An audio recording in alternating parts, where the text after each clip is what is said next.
speaker or not who is here before you. Brian, I thank you for your leadership. The podium is yours. Thank you, Ben. Good morning, everybody. In 2017, approximately 72,000 Americans lost their lives to drug overdoses. Behind every loss to addiction are families and friends who mourn and communities that suffer. Combating the opioid epidemic is a significant priority for the Trump administration, for the Department of Justice, and for the American people. We're employing every tool at our disposal to address this crisis, and today marks a milestone in that effort. Today we're announcing charges against 60 defendants, including 31 doctors, 7 pharmacists, 8 nurse practitioners, and 7 other licensed medical professionals, most of whom are charged with felony controlled substance violations. These cases were brought across 12 judicial districts, including the 9 districts that comprise the Appalachian Regional Prescription Opioid, or ARPO, strike force, as well as the Eastern District of Pennsylvania and the Eastern District of Louisiana. As charged, these cases involve approximately 350,000 opioid prescriptions and more than 32 million pills, the equivalent of a dose of opioids for every man, woman, and child across the states of Ohio, Kentucky, Tennessee, Alabama, and West Virginia combined. In addition to these cases, we're also announcing the expansion of the ARPO strike force into a 10th federal district today, the Western District of Virginia. I emphasize that the charges that we're announcing today are merely allegations, and each defendant is presumed innocent unless and until they are proven guilty beyond a reasonable doubt in a court of law. With that said, it's important to understand how we arrived at today's significant law enforcement action. Over the past decade, seasoned prosecutors from Main Justice and United States Attorney's offices, analysts, and law enforcement agents have remarkable success in fighting healthcare fraud through the Medicare fraud strike forces operating in federal districts throughout the United States. The strike force model is based upon collaboration across government agencies, reliance on data-driven analysis, and the use of traditional law enforcement investigative techniques to quickly move cases from investigation to indictment and to conviction. Last year, the criminal division, led by Joe Beamsterboer, who heads our healthcare fraud unit, and Matt Miner, Deputy Assistant Attorney General in my office, proposed a new strike force to address the opioid problem plaguing the Appalachian region. Our recommendation was based in large part on data analysis performed by our analytics team in the criminal division in Washington. In 2017 alone, the states involved in today's surge, again, Alabama, Kentucky, Ohio, Tennessee, and West Virginia, reported more than 10,260 drug overdose fatalities. With the full support of then Attorney General Jeff Sessions, who, as Ben said, described the opioid epidemic as the most important domestic law enforcement priority of our time, we quickly reached out to various stakeholders, including those represented on the stage behind me here today. It included state and federal law enforcement partners, the HHS, OIG, DEA, and the FBI, along with the United States attorneys who are here with us today, as well as assistance from the state and Medicaid fraud control units. And I can tell you, I could not be prouder to stand shoulder to shoulder with the group of people who are behind me and the people who are in this room today as we attempt to address this problem.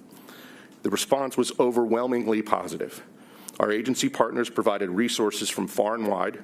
More than 300 law enforcement agents made today's action possible, with participation from 13 DEA field offices, 11 HHS OIG field offices, and 6 FBI field offices.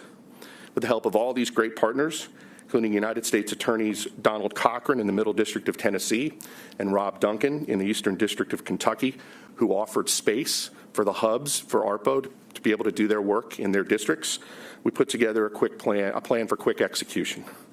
And the speed with which our teams move forward has been exemplary.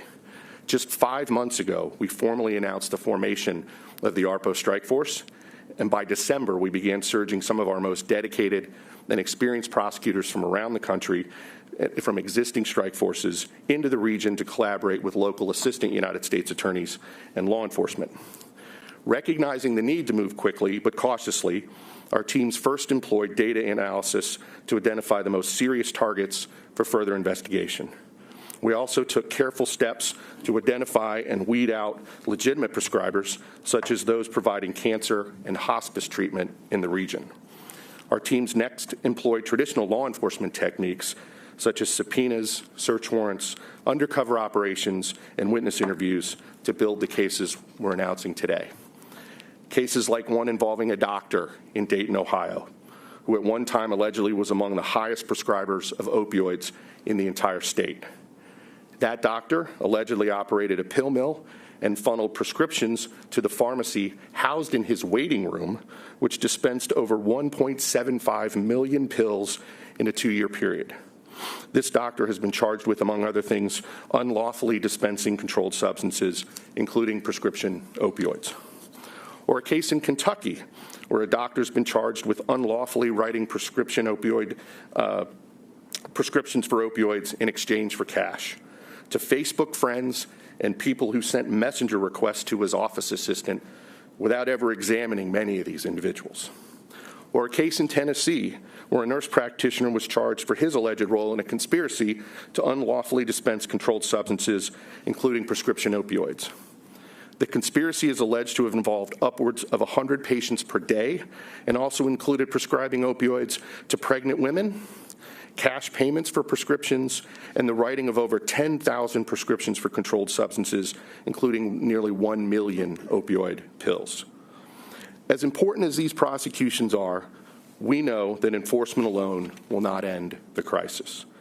The Trump administration's three-pronged approach to this problem recognizes that prevention and treatment are also key. By removing illegal prescribers and distributors from the system, we're working to prevent the next generation of addicts. We're also focusing on treatment. Let me be clear. If so-called medical professionals behave like drug dealers, the Department of Justice is going to treat them like drug dealers. But when medical professionals violate their oaths, we face new challenges. For that reason, we've partnered with state and federal health professionals to ensure that treatment is made available for anyone who needs it. In connection with today's law enforcement operation, we also put in place a community outreach plan. That plan is designed to ensure that affected patients have continued access to care and are at the same time directed to legitimate medical professionals in the area. Working together, DOJ, HHS through SAMHSA and OIG, CDC, and all 5 state departments of health are deploying federal and state-level strategies today to address patient harm and to ensure the continuity of care for affected individuals. This includes resources on the ground at impacted medical offices and hotlines staffed by professionals who are able to direct those in need to the right resources. This information is available in our press release and is being provided to the media as well. I encourage anyone impacted to please reach out for help right away. If we can save one life in connection with this law enforcement operation, that alone will have made it worth the effort.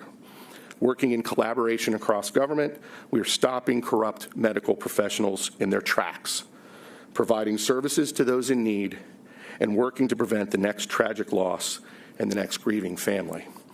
Today's takedown represents the single largest prescription opioid law enforcement operation in history, with the highest number of medical professionals ever charged by the department for prescription opioid-related crimes.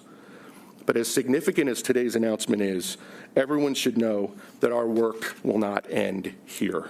We're going to continue to remain focused on this problem that has impacted and claimed far, far too many lives. Finally, let me add, this is truly a team effort. Only through continued cooperation and collaboration will we bring down the number of opioid prescriptions, the number of opioid deaths, and the addiction rate in these affected communities and across the region. I want to thank everyone here today. As I said, I couldn't be prouder to stand shoulder to shoulder with these men and women.